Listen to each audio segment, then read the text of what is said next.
नाज़रीन, पूरे सिंध जियां कश्मीर में बरसात पवण बाद रोड रस्तनि ते पाणी बीजी वियो आहे।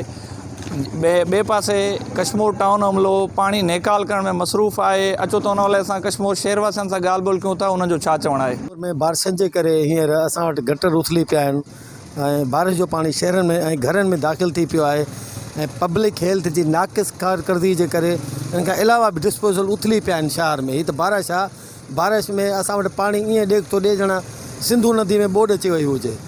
असां डिप्टी कमिश्नर साहब खे रिक्वेस्ट कयूं था ऐं बस वारनि आला अमलदारनि खे रिक्वेस्ट कयूं था त महिरबानी करे हिन ते क़दम खयो वञे। तंहिंखां पोइ कब्रिस्तान जो रस्तो आहे, उते बि पाणी गोॾे जोॾो बीठल आहे। अगरि कंहिं को माण्हू फोत थी वञे, कंहिंजो दफ़न थी वञे, जेको टाइम वक़्तु मुक़ररु न आहे, त उहे माण्हू छा करनि।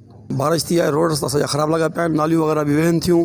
इंतज़ामिया जेको असां गुज़ारिश था कयूं त महिरबानी करे जेको आहे रोड रस्ता साफ़ करनि, छो जो मथां आया में मुहर्रम बि अचण वारा आहिनि। इन जे करे जेको आहे असां इंतज़ामिया गुज़ारिश आहे त बराए महिरबानी करे जल्दी से जल्दी जेको रोड रस्ता साफ़ करनि, ताकी जीअं आवाम खे सहूलियत मुहैया थिए। नाज़रीन, तव्हां कश्मीर शहरवासियुनि जा वीचार ॿुधा। उन्हनि जो इहो चवणु आहे त पब्लिक हेल्थ इंतज़ामिया जी बेजानी सबबि डिस्पोज़ल लाइनूं जेकियूं आहिनि उहे लीकेज आहिनि। नालियुनि जो पाणी, बरसाति जो पाणी गॾिजी उथली रोड रस्तनि ते अचे थो पियो। उन्हनि डिप्टी कमिश्नर कश्मीर खां मुतालबो कयो आहे त रोड जी सफ़ाई सुथराई जो निज़ाम बहितर करायो वञे। कैमरामैन टीम सां गॾु मोहम्मद शरीफ़ जामड़ो, टाइम TV न्यूज़ कश्मीर।